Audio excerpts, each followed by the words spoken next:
di sebelah kiri latent variable itu select, lalu kita klik kanan lingkarannya, maka ada tulisan rename, pilihan rename itu kita ganti dengan nama variabel kita atau bisa dengan inisialnya.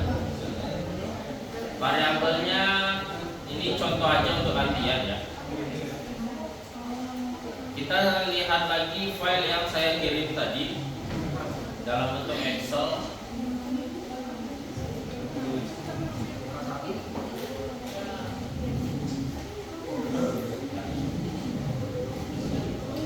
Kita namakan dengan inisial juga boleh. Ini K, inisialnya ini K.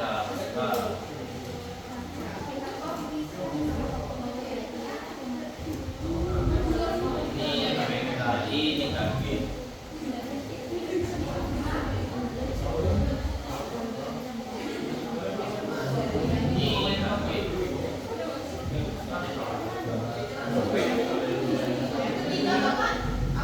PKI KK PKI sama KG.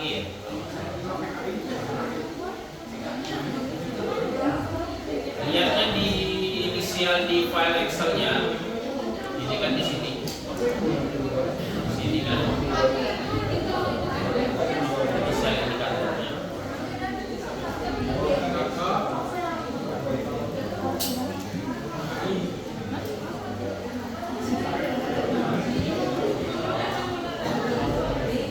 Selanjutnya Pak? Kalau kalian di sebelah kiri nih, indikator kan ada K, ada KK, ada PKI sama ada KG. Sebelah kiri indikator ini. Nah di sini, jadi sesuaikan nama variabelnya dengan nama indikatornya.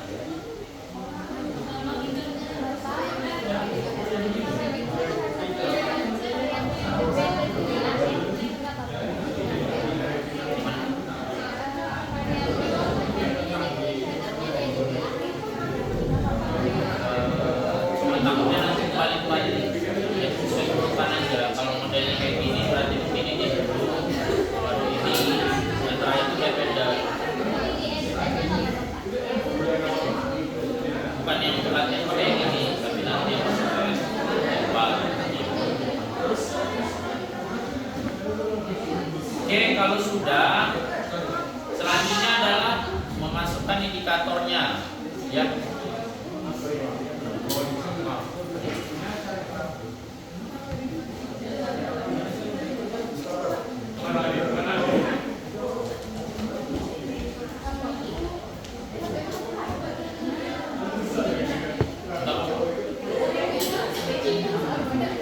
Oke, selanjutnya adalah memasukkan indikatornya ke dalam lingkaran.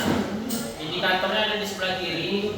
Kita lihat untuk variabel yang sama, variabel K, itu kita klik lalu kita tahan kontrol. Kontrol kita tahan lalu kita klik. K1 kontrolnya tetap ditahan, K2, K3 sampai K10. Kontrol.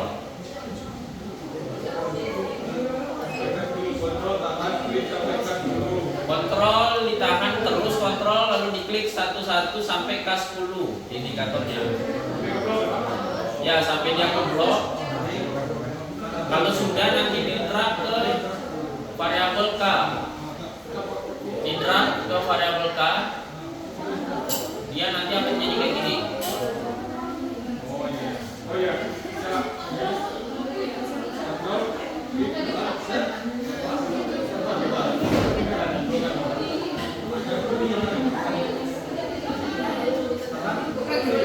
Apa yang dipencet? Kontrol terus pencet klik kiri ya Pak? Enggak, diklik kayak klik biasa. Klik satu-satu bawahnya.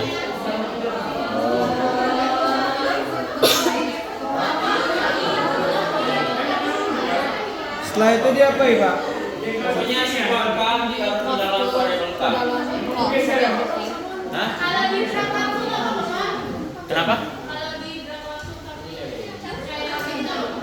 Yang jelas semua indikator di K itu nggak boleh kelewat, harus masuk ke variabel K. Semua yang ada indikator K-nya nggak Sudah di boleh blok dia apa lagi Pak? di drag. Di drag kayak mana Pak? Di drag itu ditahan, dipindah. Oh ya bisa.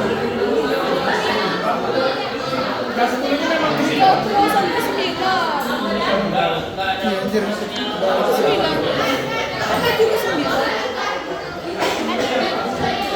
Pak kan 10-nya emang yang di kedua ya? Nggak apa-apa, nggak harus sesuai urutan, nggak apa-apa. Pokoknya semua K-nya harus ada, nggak boleh tertinggal. Udah, kalau sudah lakukan itu untuk langkah yang lain. Untuk variabel KK, variabel PKI dan variabel KG lakukan hal yang sama. Ditahan kontrol, diklik satu-satu, pindahkan ke lingkarannya. Jadi semua sudah ada indikatornya.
Kalau menurut kalian kurang rapi modelnya, ini bisa ditarik sebenarnya.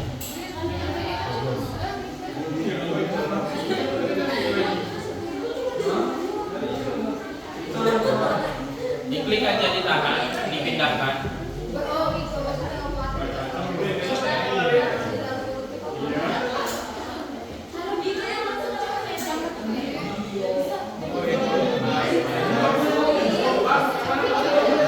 Hah? Ditarik aja. Ditarik, dipindah.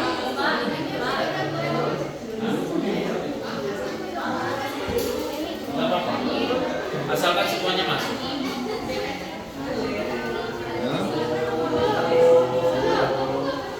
Dia bisa dipindahkan posisinya. Kayak kita pindahin lingkaran, kalau di dalam board itu kan tinggal diklik, ditahan, dipindah ke posisi yang maunya kita di mana.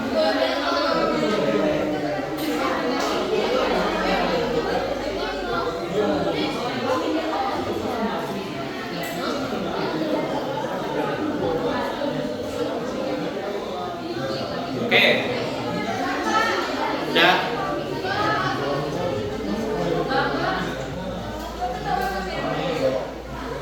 Ya. Itu kayaknya ada yang belum masuk indikatornya.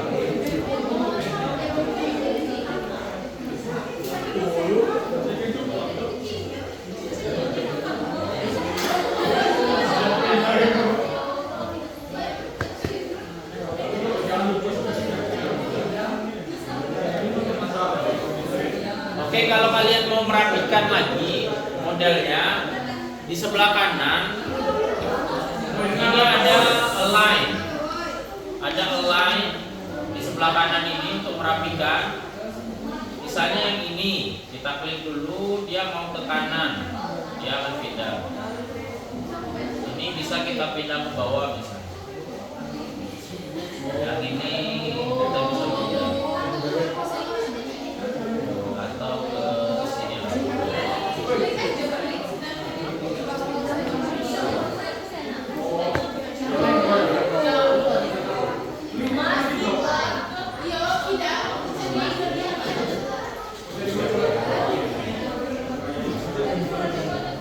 Coba lihat sini.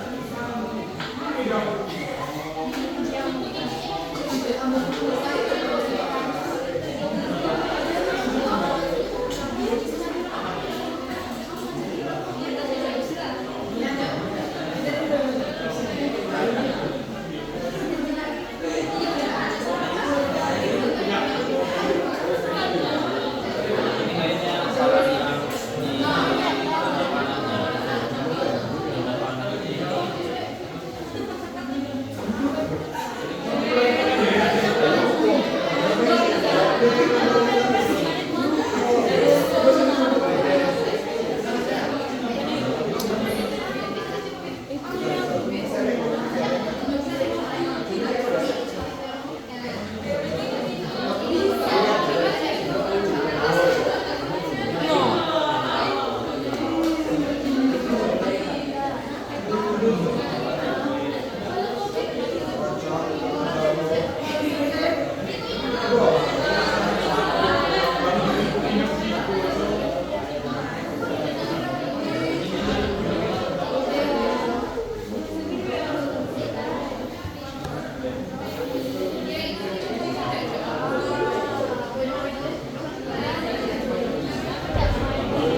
Kalau semua sudah seperti ini, yang harus kita lakukan itu kita harus melakukan namanya uji instrumen. Uji instrumen itu apa? Nah, nanti saat ujian teori saya akan nanya apa yang harus dilakukan setelah sudah seperti ini. Contoh pertanyaannya ya, bisa jadi pertanyaannya nanti beda-beda. Jadi harus dipahami. Setelah ini kita akan melakukan namanya uji instrumen. Uji instrumen itu artinya melakukan pengujian untuk memastikan instrumen yang kita pakai. Instrumennya itu apa? Kuesioner yang kita pakai itu namanya instrumen. Untuk memastikan kuesioner yang kita pakai itu memang bisa digunakan untuk melakukan pengujian.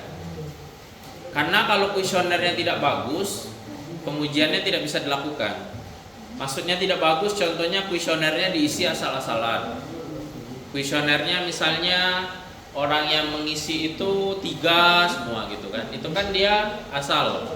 Atau dia tidak membaca, asal saja mengisi, ada yang dilewatkan misalnya, ada yang kosong. Nah, kita melakukan pengujian itu untuk ngecek kira-kira responden kita itu benar-benar mengisi dengan baik atau tidak. Caranya bagaimana? Makanya dari sini akan ketahuan kalau teman-teman nanti mengisi sendiri misalnya. Jadi mau pakai cara instan kan nggak nyebarin ke temannya, tapi teman-teman ngisi sendiri. Nanti ketahuan di uji validitas sama reliabilitas. Jadi benar-benar harus disebar kuesionernya. Kalau ketahuan dari uji validitas dan reliabilitasnya ketahuan ngisi sendiri, ya nilai UTS-nya segitu juga. Oke. Nah, yang harus dilakukan adalah kita klik calculate. Di sebelah kanan ada paling pojok calculate. Ada namanya PLS algorithm. Itu kita klik. Lalu ini dibiarkan saja, nggak usah dikotak-atik, langsung saja ke sini start calculation. Maka akan muncul seperti ini.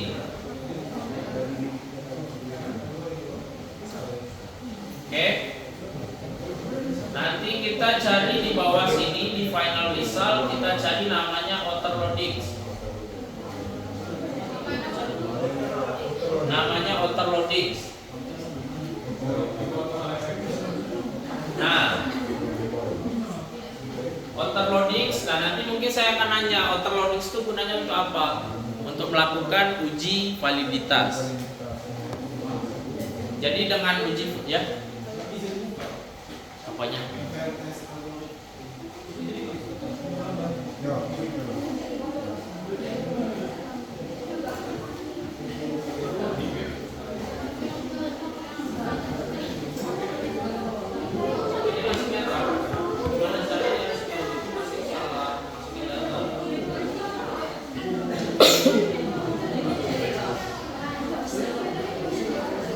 Nah, indikatornya gimana caranya? Ini kan waterloading sudah dilakukan.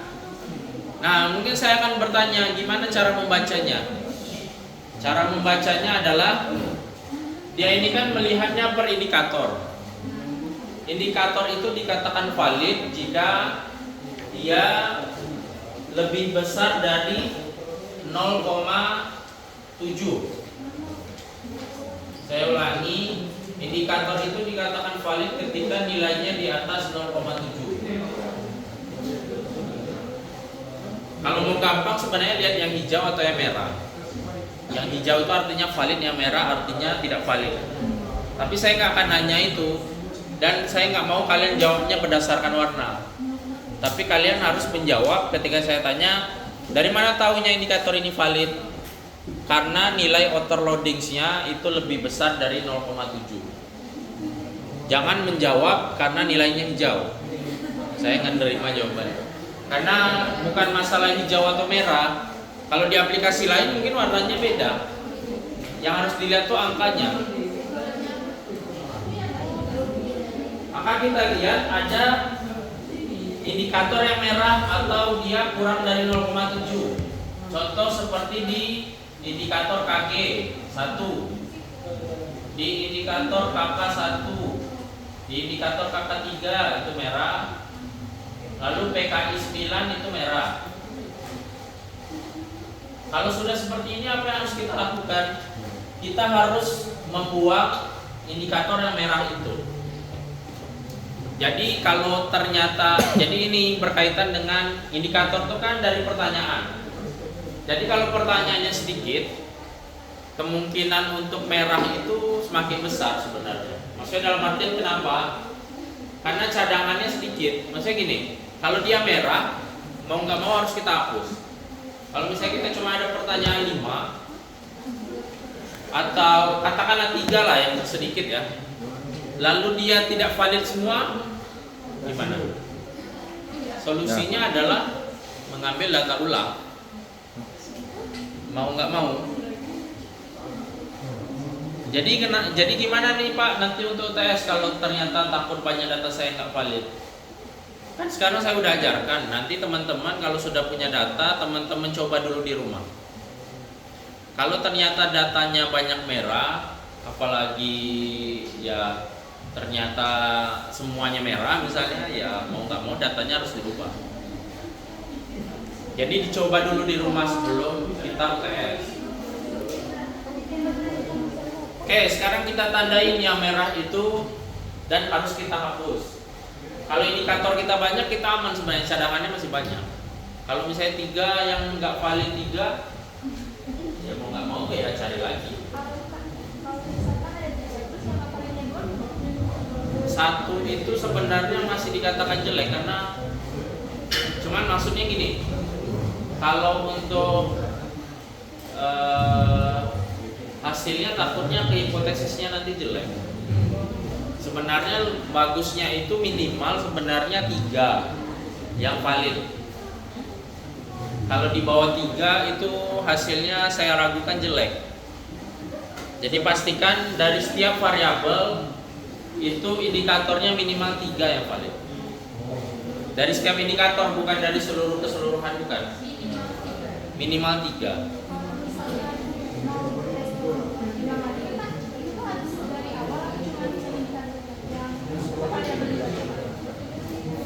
Saya tes ulang gimana?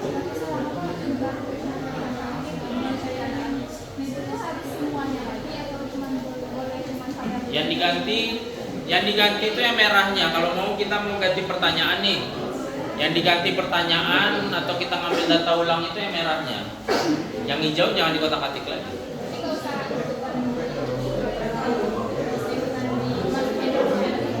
Iya.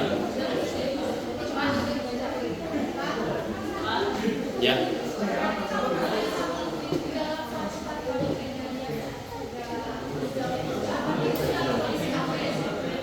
Aman, cuman tetap yang merahnya harus dihapus. Hah? Iya. Pokoknya semuanya harus di atas 0,7. Hijau dulu. Ya tadi bisa jadi orangnya ngasal ngisi atau dia ngisi monoton 3 semua misalnya atau 5 semua.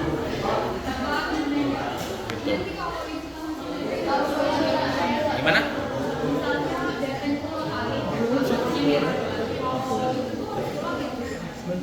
Yang merahnya saja ya. Yang hijau jangan diganggu. Ya kuesioner yang terkait pertanyaannya merah itu. Kalau yang hijau nggak usah. Sama urutan. Maksudnya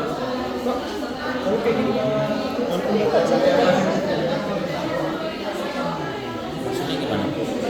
Coba ngikutin bapak ya. Harusnya runtut kan? Bapak nggak sama Pak Asim. Sama yang paper. Berarti ada data yang salah masukkan itu. Ini kok ada K2, ada K2. Oh, Kamu masukinnya masih ulang data. Ya. Kayak gini ya Pak?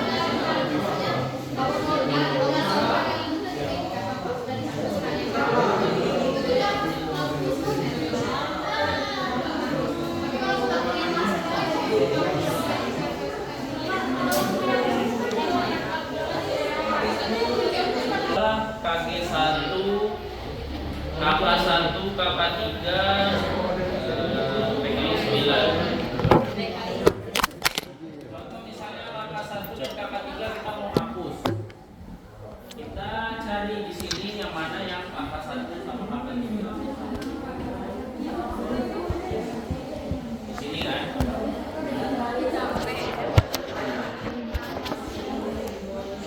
KK1 itu diklik lalu diklik kanan, delete saja. Diklik kanan, delete.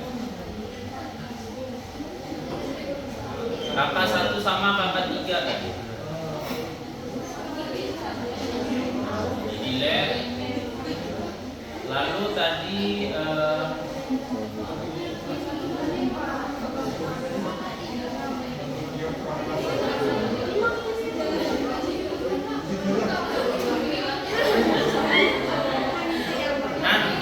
kita mau tes lagi nih, kira-kira dia masih merah nggak? PLS, algorithm, star calculation. Kita lihat lagi di overloading. Ternyata yang merah tadi yang belum terhapus adalah KG1 dan PKI 9. Kita hapus lagi KG1 dan PKI 9. Ini PKI 9, diklik kanan, delete. Lalu KG1 ya. KG1 diklik kanan, delete. Kita coba kalkulate lagi.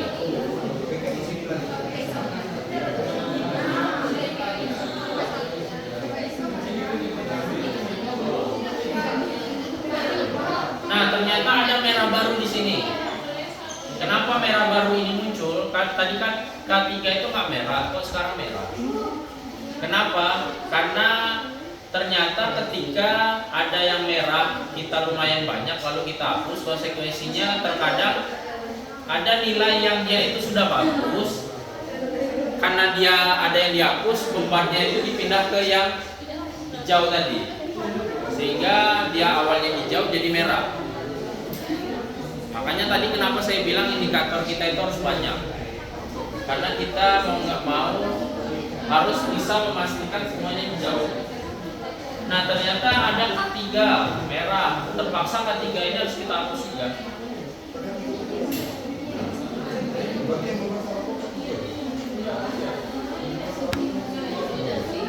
Jadi dihapus juga Pak? Hah? Dihapus juga jadinya yang hijau tiba-tiba merah itu dihapus juga? Iya, pokoknya semua harus sudah dalam bentuk hijau. Oh. Kadang sampai beberapa kali kita melakukan penghapusan. Kayak ini K3 tadi udah dihapus, ternyata K2 yang jadi merah. Kita harus hapus. K3 dihapus. Kalau K2-nya merah dihapus. Pokoknya sampai tidak ada lagi hijau. Tidak lagi merah. K1 dihapus juga.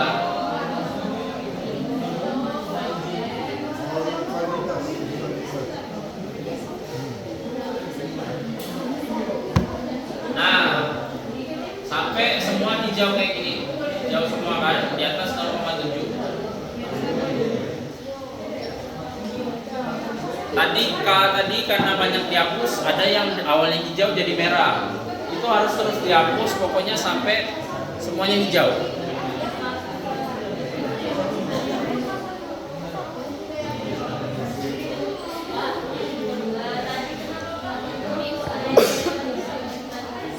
Karena kan bebannya itu kalau diibaratkan bebannya merah tadi kan dia terhapus nih.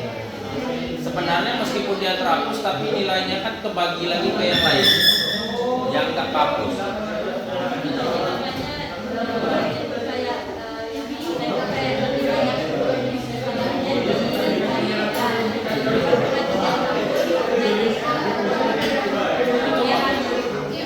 Iya, karena tadi nilainya itu mungkin nilainya 0,7 tapi udah mau dikit ke 0,6. Dengan adanya dihapus tadi nilainya turun.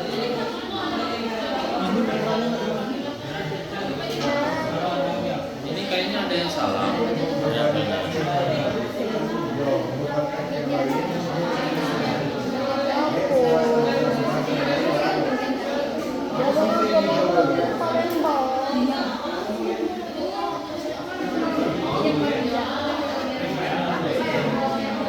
Kalau nggak ininya yang salah, tanda panahnya mungkin uji pertama namanya uji validitas. Yang kedua ada namanya uji reliabilitas.